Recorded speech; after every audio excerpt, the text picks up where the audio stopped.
The controversy surrounding the Epstein files is causing turmoil within the conservative base. Grassroots supporters are now calling for genuine answers, not just more excuses. The question remains, who is Washington truly protecting? Hello, and welcome to That News Show, where we discuss the latest facts, fakes, and hypocrisy as reported by the legacy media. Let's roll the tape.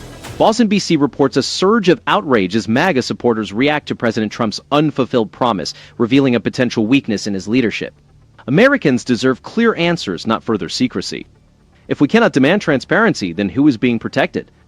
Instead, the public has been placated with yet another vague government memo, fueling feelings of betrayal among his base. The controversy centers on a once-promised, now-absent client list that was expected to expose high-level corruption. Let's get rolling.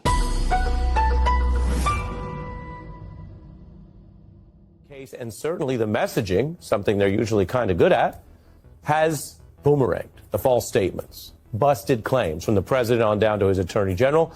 All of this has become the problem on the right. It was the controversy at a MAGA gathering just this weekend that had plenty of bold-faced MAGA names. How many of you are not satisfied with the results of the investigation? What I'm getting at is at some point, we want answers at some point. This promise, particularly regarding the Epstein files, was a cornerstone of the anti-establishment fervor that united this movement. It questions whether the movement can truly reject the entrenched patterns of secrecy and excuse-making that define Washington. We are witnessing a real crisis of trust, and it's not just the usual critics voicing concerns, but the core of the conservative grassroots. Earlier this year, the Attorney General claimed that a critical client list was on his desk, a statement now directly contradicted by a Department of Justice memo, stating no such list exists.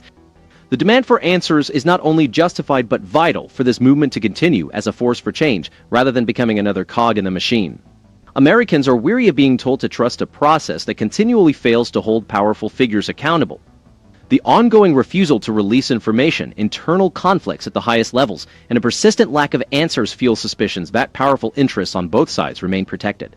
Such broken promises understandably ignite fury among supporters.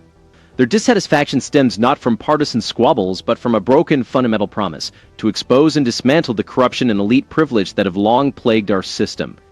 Telling supporters to move on, defending unproductive officials, and labeling critics as selfish only exacerbates the feeling of betrayal. The base's demand for more is well-founded, and ignoring it could be perilous for the administration. The grassroots demand honesty and accountability, not political theater. It went on and on and on like that. And if you live in that universe of politics or you follow that kind of media, what you saw there is not new. That's a crescendo over the past week and the past years, because the conspiracies and the content that power so many MAGA voices for their audiences, for their online profits, and for their political heat make this particular topic an obvious public betrayal, one that they cannot abide, not in front of their audiences. People have been promised a payoff for many years on this one. For those in the conservative base with libertarian and anti-globalist views, the Epstein affair symbolizes a system that protects the elite and marginalizes the rest. What we are witnessing is not merely a fleeting surge of outrage. It is the end of years of escalating frustration among conservatives, particularly those who have placed their trust in promises of transparency and accountability. When a movement is founded on exposing elite corruption, failing to disclose crucial information, such as the Epstein files, represents more than a broken promise. It directly challenges the credibility of the entire initiative. This stance could galvanize their base and attract independents who are disillusioned with the ongoing secrecy and excuses. Democrats are capitalizing on this by demanding full disclosure and portraying the lack of transparency as a moral failing. The continued withholding of information only heightens suspicions that elite interests are protected, regardless of the ruling party. If the administration continues to evade the issue, it risks alienating its most ardent supporters and providing the opposition with an interesting narrative. Ignoring these demands for transparency and accountability carries tangible risks. This situation highlights an undeniable rift between the base and the political establishment. When even prominent figures within the movement begin to dissent, it becomes evident that the call for transparency is a core expectation, not merely a rhetorical device. The grassroots are not seeking political theater or hollow rhetoric. They demand genuine answers and insist that no one is above the law regardless of their connections or status. Disillusioned voters might abstain from voting, potentially fracturing the coalition that secured the last election victory.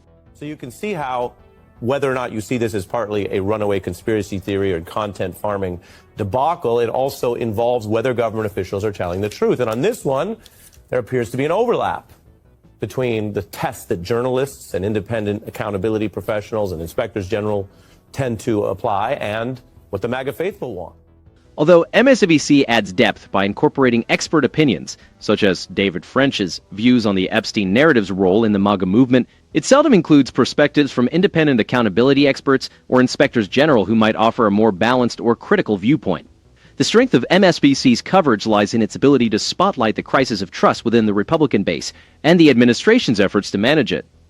MSNBC's coverage of the Epstein files controversy serves as a prime example of how mainstream media can shape public perception, sometimes blurring the lines between genuine investigative journalism and agenda-driven storytelling. In terms of sourcing, MSNBC primarily relies on administration insiders and prominent Republican critics to express grassroots outrage. It tends to emphasize Republican shortcomings while portraying Democratic calls for transparency with unquestioned moral authority. It uses clips of Turning Point USA attendees booing Trump officials, social media backlash graphics, and split-screen interviews with figures like Laura Trump to create interesting television. This scrutiny is a crucial role of the press, ensuring officials are held accountable and government statements are clear. MSNBC's reporting often lacks deeper analysis into why certain promises were made or if similar issues have occurred under previous administrations, including the Biden-Harris era, which also struggled with transparency. Figures like Hakeem Jeffries and Richie Torres receive positive coverage, despite their silence or obstruction when their own party faces similar scandals. This focus on spectacle sometimes overshadows substantive issues, reinforcing sensational narratives rather than concentrating on the fundamental problem: the universal need for truthful reporting among journalists, independent inspectors, and conservatives. The network has effectively highlighted inconsistencies in the administration's statements, such as the discrepancy between Pam Bondis' earlier claims about the Epstein client list and the Department of Justice's recent memo denying its existence. As viewers seek genuine accountability, the media must decide whether to continue pursuing sensational stories or to demand the release of all relevant information, regardless of whose interests it may threaten. This strategy captures real divisions but also risks magnifying extreme views over more balanced factual analysis from nonpartisan entities like inspectors general. Emily, just remind everyone how this works legally. Typically in complex, large criminal investigations, while material does come to light sometimes at trial, there is not a randomized release of unverified material. Right, because you want to usually be careful about who you're implicating in criminal activity. And also, if you're building a case against actual criminals, then you want to make sure that you're not opening it up to public scrutiny too early in a way that could, for example, pollute the jury pool. And so prosecutors normally marshal their evidence. If they're following the rules, turn it over to the defense before trial, and then it gets fully aired at the trial. Please try refreshing the page or check back later.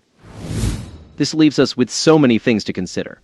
Now, under a Republican administration, the Epstein scandal continues without resolution, with those demanding answers either sidelined or ignored. If we can't uncover the truth about such fundamental issues, what else is being concealed? If they won't provide answers, it's time to hold them accountable. It's clear that the last Democratic administration, led by Biden and Harris, mastered the art of secrecy and protecting the elite. What we are witnessing is not merely government incompetence.